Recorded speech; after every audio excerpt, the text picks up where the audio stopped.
如果我们仅仅的依靠群众就能战胜各种困难，一步一步达到自己的目的。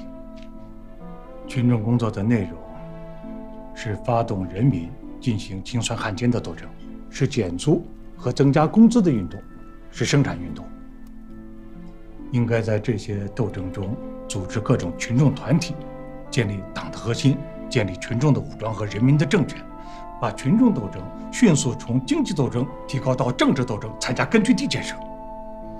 必须人人下决心，从事最艰苦的工作，迅速发动群众，建立根据地，坚决有计划地粉碎国民党的金库。大批干部和军队初到东北，对地理民情不熟悉，我们必须要反复地教育一切外来的干部，注重调查研究，熟悉地理民情，要下决心和东北人民打成一片，在人民群众中培养出积极分子和干部。还应该向干部们说明白，即使大城市和交通线都归国民党，但是东北的形势仍然对我们是有利的。只要我们把建立根据地的思想普及到一切干部和战士当中去，动员一切力量，迅速地开展建立根据地的伟大斗争，我们就一定能够在东北和热河立住脚跟，并取得确定的胜利。那我们就把它整理成文，电发东北。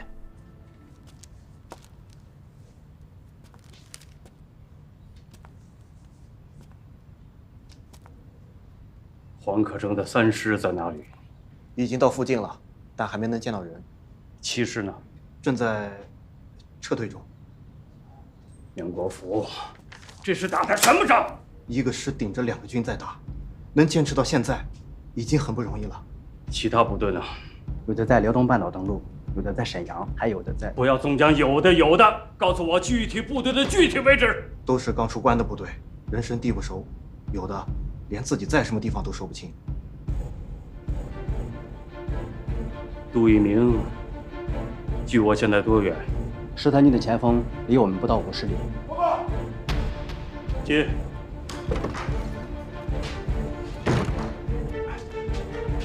梁兴初率山东1师赶到，请求作战任务。杨铁匠，还是你快。建制如何？建制都完整，就是山东到这儿1000多里，人跑丢了不少，枪也没带几支。乱弹琴，打仗敢不带枪？我们得到通知说关外都是日本军火，出了关随便搬，可情况根本就不是这样。这大批的守仓库不让拿，还差点扣我们的人。我们现在连饭都快吃不上了。报告。接。第52旅也上来，距离指挥部不到30里。一路退却不是办法，必须要打上一仗，灭灭杜聿明的锐气。电告黄可征，调7旅向我靠拢。是。梁大牙，到。你配合7旅完成这个任务，一定给我打一场漂亮仗。是。林彪在秀水河子歼敌1个多团呐，缴获俘虏不少啊。这就说明美械部队也不是不能战胜的。可是沙陵战斗失败，损失很大呀。东北在撤退，中原被围困，胡宗南威逼陕甘宁，局势危急啊！蒋介石一面宣布和平，一面大打出手，这就是他的一贯本性。老毛，你就不应该去重庆谈判。重庆谈判，说是共产党和国民党的谈判，其实啊，是全国的谈判，全国人民和民主党派都在看着我们的态度，谈是好的，打我们也不怕。蒋介石越猖狂，全国上下就越能看清他的真面目。仗打成这样，我心里冒火。咱们就那么几个家丁儿，这打的不是顶犄角仗，快成割肉仗了。很多部队是从地方武装和游击队刚刚整编的，拢在一起打大兵团作战，是需要时间磨练的。老毛，哟，毕师，赶紧跟我走。什么事儿这么急啊？是不是胡宗南来拜年来了？你就别问了，大好事儿啊！走走走，来，老彭一起，好好好，听他的。快！什么事儿啊？快点！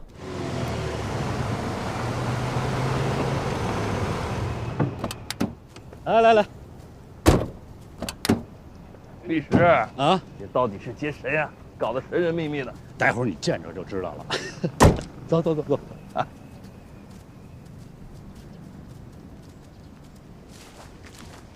你看看，那是谁？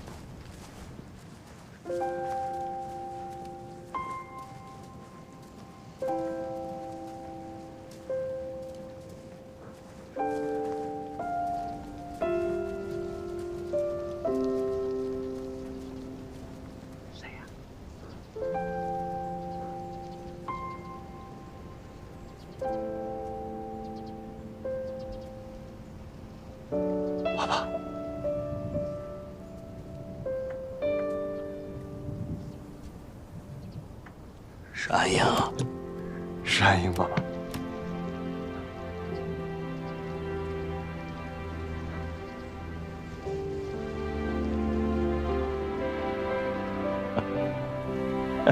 站到了。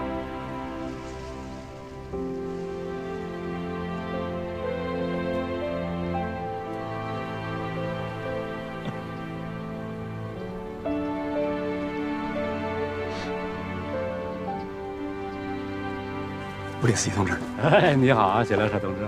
哎呀，我是彭德怀。彭伯伯，律师啊，我真要感谢你啊，替我在苏联照顾安英啊。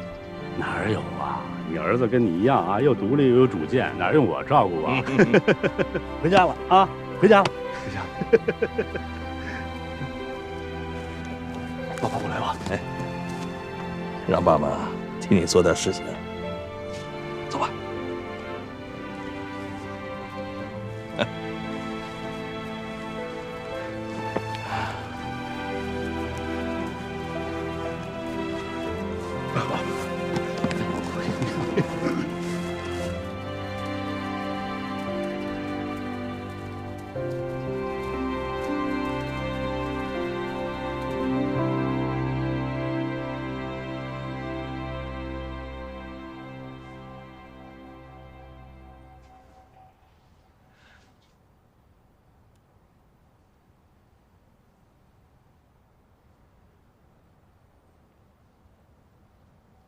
哎呀，你辛苦了，爸爸没照顾好你啊。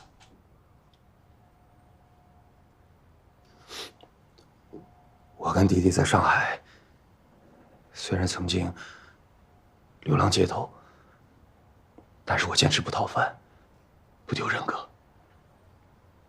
因为我是毛泽东的儿子。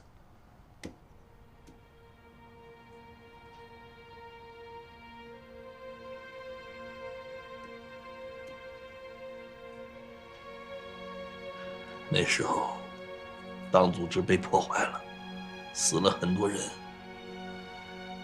我在苏区很着急啊，可是鞭长莫及。能够把你送到苏联，要感谢宋庆龄先生。如果能见到宋夫人，我想当面谢她。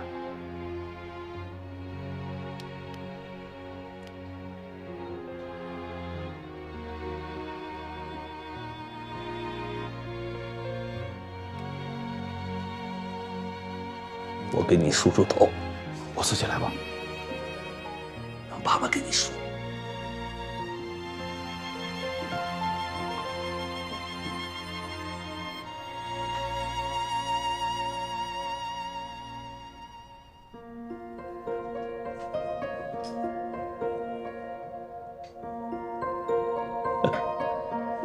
我听恩来和毕师说，你上了军校，还参了军，还到前线去打仗了。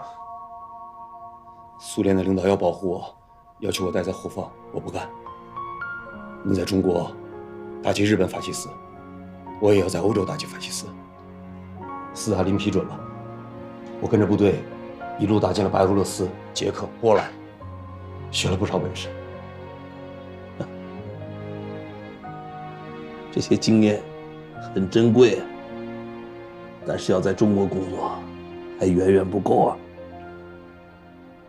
是，我要严格要求自己，从零开始，从头学起。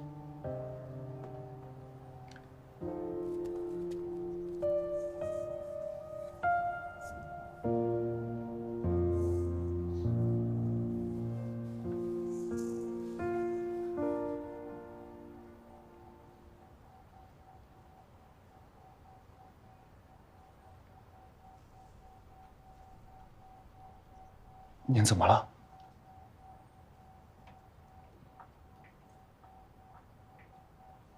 哎呀，你还记得这把梳子吗？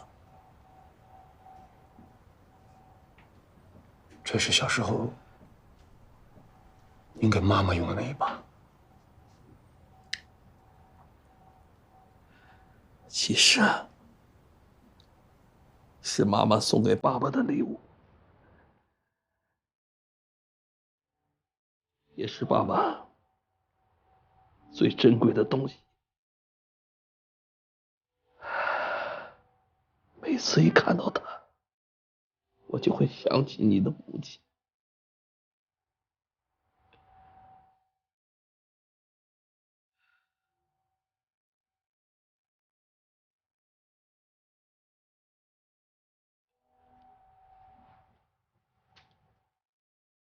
爸爸，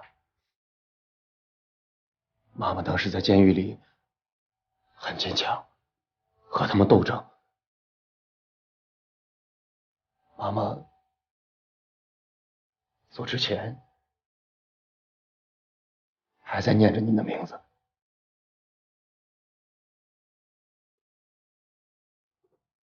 他说了什么呀？妈妈说，她永远都爱你。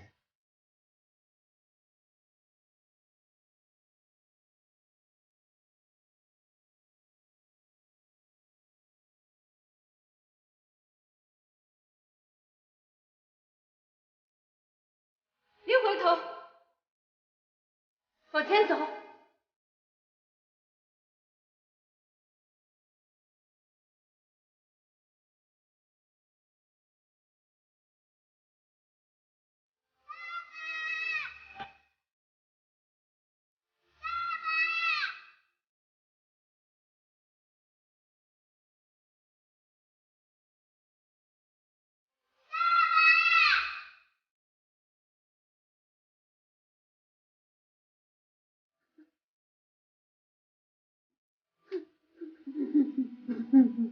以后爸爸永远不让你再离开我了。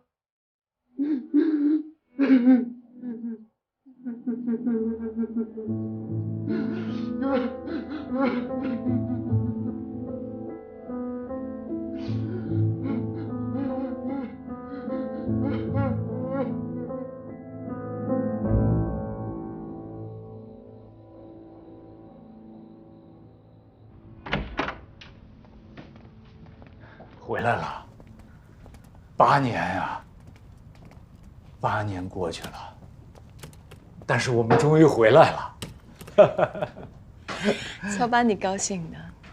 你看，这个地方我们曾经坐在这一起读过圣经，还有那里你给我拍过照片的地方，还有，对，这是你从美国带回来的，送给我的礼物，对吗？国破山河在，城春草木深。能够重回首都，确实让人很开心。现在日本人虽然已经投降了，但是国内的争斗还远远没有停止。毛泽东以为靠着一纸协议就可以高枕无忧了。其实，从谈判开始到最近这些日子，我们的兵力始终没有停止部署。我们一定要争取在战略上取得更大的优势。昨天的战报我看了，东北、华中进展顺利，胡宗南部……先不说这些，我都想过了。等到消灭了共产党，等到天下太平了，我们才可以真正的过上快乐、清闲的日子。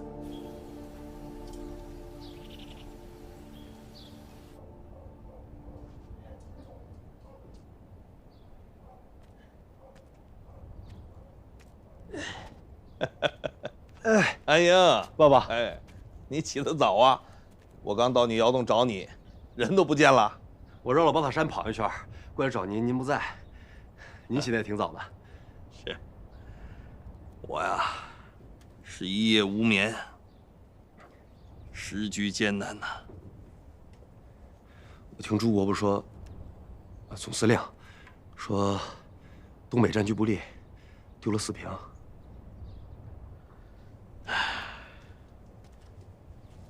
林彪都退过了松花江了，还要放弃哈尔滨。我告诉他，绝不能放弃哈尔滨。敌人的气焰越高，越要头顶头不松气啊！你松口气，就会被人压倒的。爸爸，让我上战场吧，我会打仗。你在苏联红军里立过一点小功，并不算会打仗。你要了解中国的国情啊，中国的军队，中国的老百姓，要从头学起。我愿意学，爸爸。那您看，我去哪个部队？你哪个部队都不许去。你呀，要下地学做农民。现代世界是工业化的天下，我还学做农民做什么呀？我要批评你了。蒋介石不懂农民，败得很惨；日本帝国主义不懂农民，也败得很惨。中华大地上90%都是农民。你要是不懂农民，如何开展工作呢？我明白了，爸爸，我愿意学做农民。一定要深入基层啊，和人民打成一片，知行合一，上好劳动大学，锤炼革命真本领。我呀，给你找了个好师傅啊，生产英雄老吴。您放心吧，等我种出了第一茬庄稼，我挑回来给您煮饭吃。你呀，要是受不了苦，就来找爸爸啊！我很能吃苦的。好啊，那么这才是我毛泽东的儿子啊！那吃吧。敬之，此秋，你们的策略非常好，步步紧逼，把共产党的生存空间一点一点的挤掉，最后要让他们无路可走。对中原共军的包围态势已经达成了，只要一声令下，几天之内就可以解决战斗。对共产党作战，你是很有办法的，很好。前方一切顺利，后方却不太平静。此话怎讲啊？有功的官兵被编余了100多万，空的位子呢留给了伪军，他们心里边不服气，所以是又哭又闹，又打又杀的，包括那些被编余的将军都跑到南京来闹事儿，我实在是有些难以应付。他们这些个人啊，心中没有大局观念，不配做革命军人，由他们去闹。这些人抗战有功，边遣的过快，安抚工作不到位，不免生出事端。哼，手上没有枪杆子，能生出什么事情来？他们讲，此地不留爷，自有留爷处；处处不留爷，爷却投八路。抗战胜利半年多了吧，经济秩序是一塌糊涂，很多正规军都发不出足饷，哪有钱去安抚他们？建胜啊，你的本领强，你出个点子，好不好？副连长，现在各地都有军事行动，花钱是如流水啊。我是巧妇难为无米之炊，您还是请财政部想想办法吧。诸位，我们现在既要戡乱，又要建国，困难自然是很多的，所以需要我们团结在一起，共克时艰。只有看平吃货，我想今后的时局一定可以好起来的。和平主义的新进程短期内是不会到来了，必须做好蒋介石发动全面内战的准备。这个方针一确定，革命的大方向也就明确了。搞土改啊，耕者有其田，大练兵，加强自卫战争的准备。前途是光明的，但是道路是曲折的，可胜利一定是属于我们的。来，回枣园不在这边吗？顺路啊，走这儿也顺路。顺路吗？啊。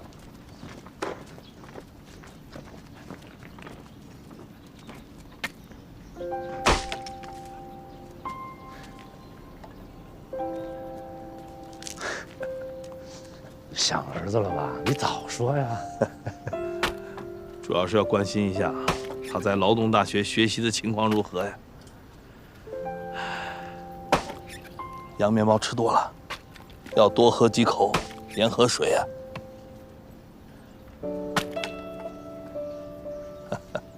好，回去开会。哎，你不过去看看，这不看了吗？黑了，也瘦了。经过锻炼，我相信安英会越来越成熟的。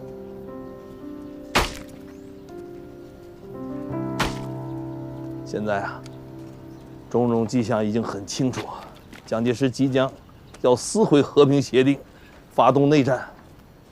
山雨欲来风满楼啊！我们必须要做好充分的准备，为了中国的命运，为了我们的光荣与梦想，要继续奋斗啊！共产党不肯接受和平谈判条件，不肯退出陇海线以南、胶济全线以及东北，而且抗拒添兵，所以我们只有用武力去讨伐。我们有空军，有海军，有重武器和特种兵，所以只要布置得当，运用灵活，可以速战速决，消灭他们。政府的兵力3倍于敌，武器10倍于敌，战端一开，取得胜利的时间不会太长。薛岳，你应该尽快的消灭当面之共军。愿为党国再立新功。林默安，你尽快的拿下苏中，直取苏北，配合两淮大军，尽快的把共产党赶到山东的境内。苏中的粟裕只有2-3万人，易水区10几万大军，保证荡平苏州。好，诸位，我还有一个好消息，夫人外交成果巨大，数亿美元的物资正在运华途中。苏联方面也已经答应了我们的要求，不参与中国的内战，所以有了国际友人的支持，我相信我们的戡乱建国就在眼前。1946年6月26日，国民党军队以进攻中原解放区为起点，对解放区发动全面进攻，全面内战爆发。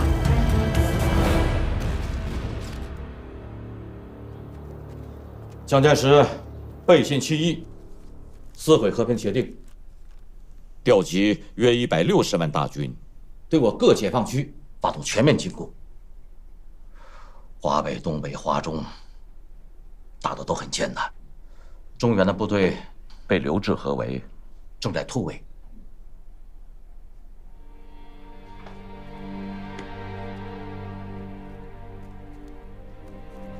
敌人的优势很明显，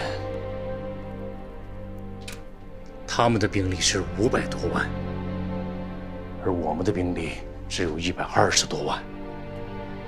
他们有空军、海军，我们没有。他们有接收侵华日军100万人的装备，有美国的大批援助，我们也没有。但是，我们有我们的优势。人民军队高度集中统一，官兵一致，纪律严明，作战英勇顽强。多年的革命战争磨练出一批杰出的指挥员，他们掌握战争规律，驾驭整个战争，运筹帷幄，具有灵活机动的战略战术。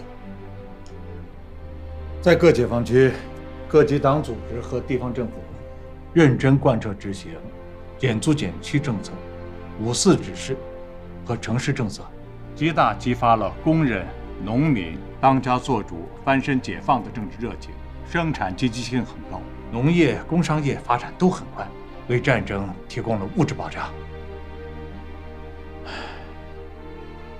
现在啊，人家已经打上门来了，把脸撕破了。不是打不打的问题，是如何取得胜利的问题。蒋介石一意孤行，要做独夫民贼啊！现在国统区百业凋零，民不聊生，反动派的军事优势也都在这种因素当中被削弱了。而我们中国共产党呢，不仅得到了解放区人民的拥护和支持，同时啊，也获得了国统区广大民众的同情和支持，这些都是决定战争胜败的重要因素啊。只要挺过这个困难时期，局面就会有所改变。命令部队面对敌人的进攻，不能畏缩，要机动灵活地打击敌人，取得自卫战争的胜利。报告，进来。苏中来电。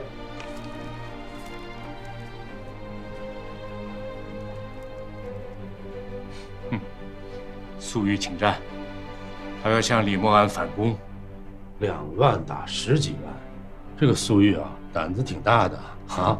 粟裕是一员战将，从南昌起义到决战黄桥，打了很多好仗。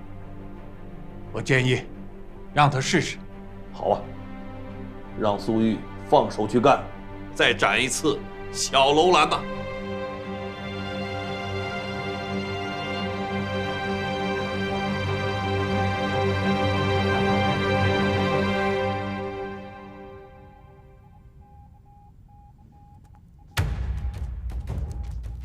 司令，部队到达指定位置，敌人毫无察觉。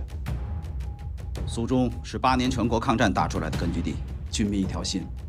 敌人瞎子摸鱼，但我们看得清楚，要打他哪里就打他哪里。下命令吧！急什么？谨慎出战，出战必捷。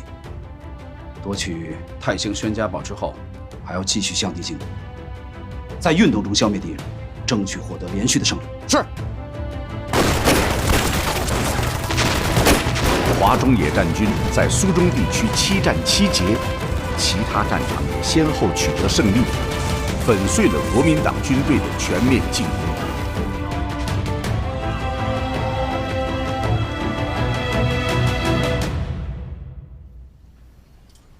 如果美国人民问到共产党为什么作战，我该怎样回答呢？因为蒋介石在屠杀中国人民。人民要生存，就必须要自卫，这点是美国人民所应该能够理解的吧？决定战争成败是人民呐，而不是什么1、2件新式的武器。一切反动派都是纸老虎啊！反动派看起来样子很可怕，而事实上，他们并没有什么真正的力量。从长远的观点看问题，真正强大的力量不是属于反动派，而是属于人民。因为反动派代表着反动，而我们是代表着进步啊！谢谢你在这样的时刻接受一个美国记者的采访。我也要谢谢你啊，斯特朗夫人。世界各国人民必将联合起来，打倒一切帝国主义反动派。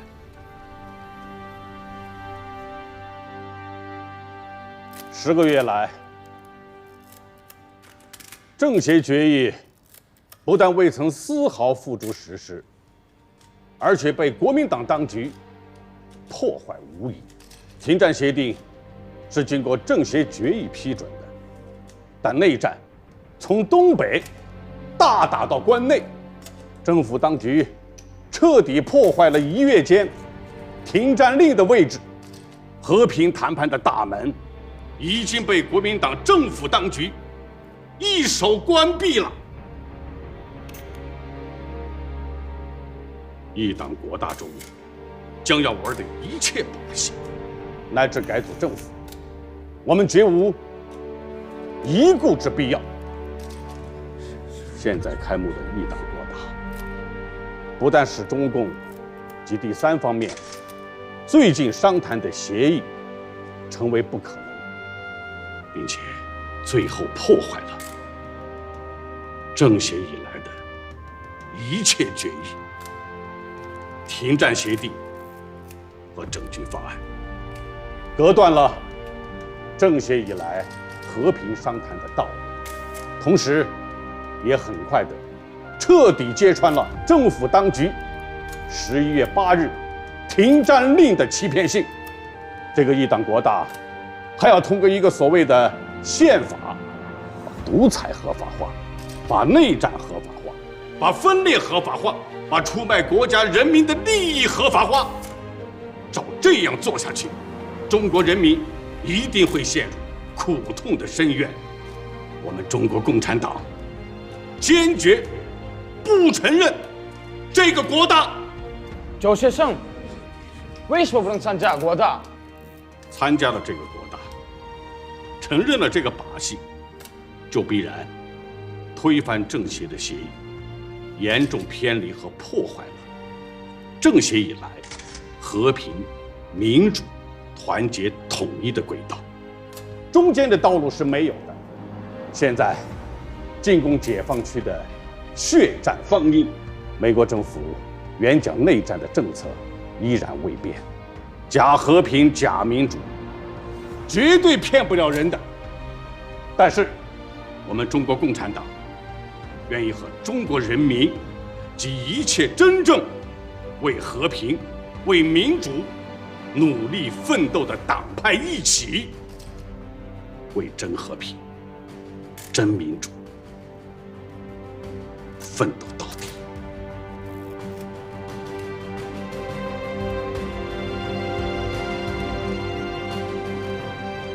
谢谢。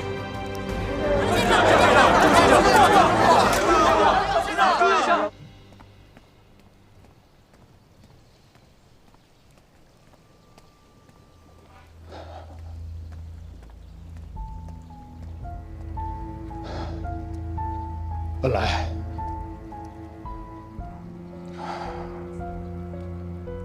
啊，时局发生这样的变化，我确实是没有想到。你自然是想不到，蒋介石的为人做事必当如此，而你却没有看清楚。本来我是国民党人，但是他的行为不能代表所有的国民党人。党内反对的声音很多，但是他是委员长啊，我们的声音很微小。微小的声音也是声音嘛。你代表国民党和我们谈判，在重庆做出很多的承诺，有一件实现了吗？蒋介石扩军备战，制造矛盾，挑起内战，你们没有责任吗？我们全面裁军，晋察冀就裁掉了相当部分的部队，傅作义的军队压着我们打，和你们没有关系吗？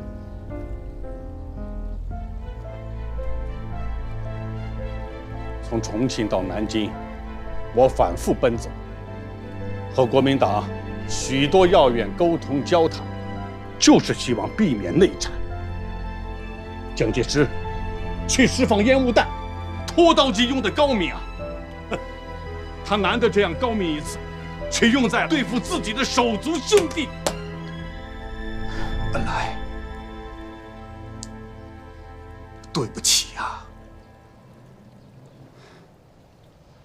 文白，你我之间是由公义而增友谊，只不过你站错了队，信错了人。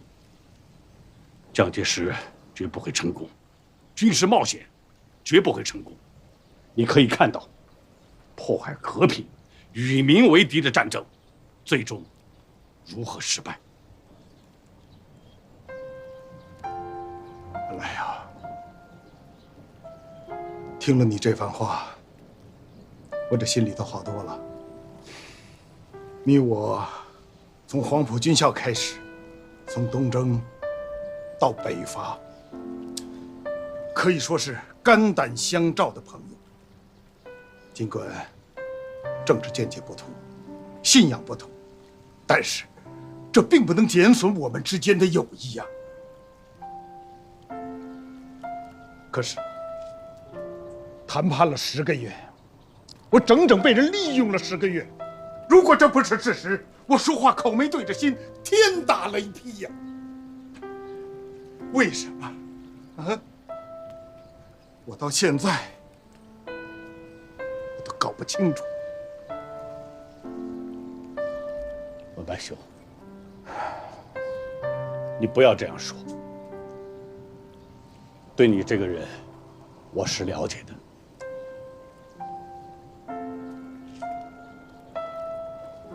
本来啊，大局我就不讲了，我只想对你个人说一句：对不起。哎，文白兄，不要这样，我都明白。我就要回延安了，一切都要保重。你是国民党许多人眼中的眼中钉、肉中刺，一定要擅自震慑。我不怕，能让你们，能让更多的人明白我的心迹，我也就知足了，值得。好，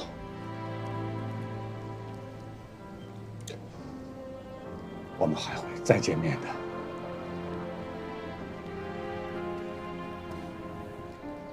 我们一定有再见面的那一天。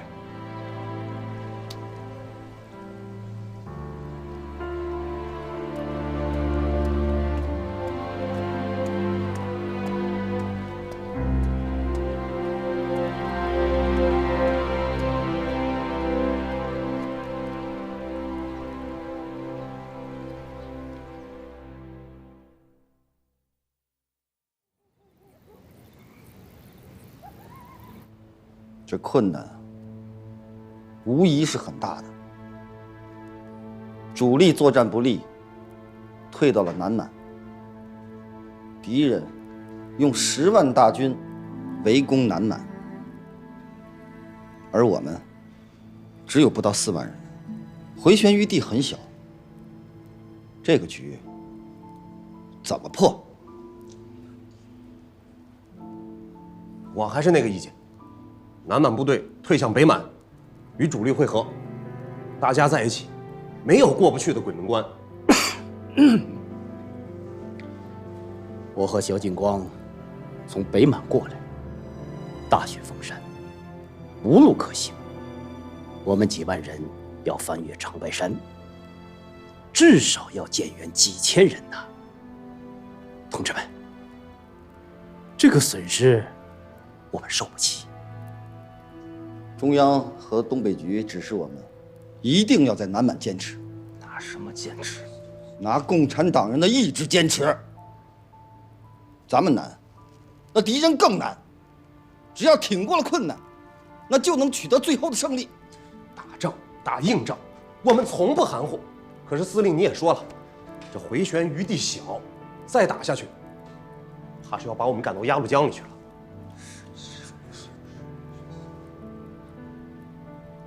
回旋余地很小，打出去，回旋余地就大了。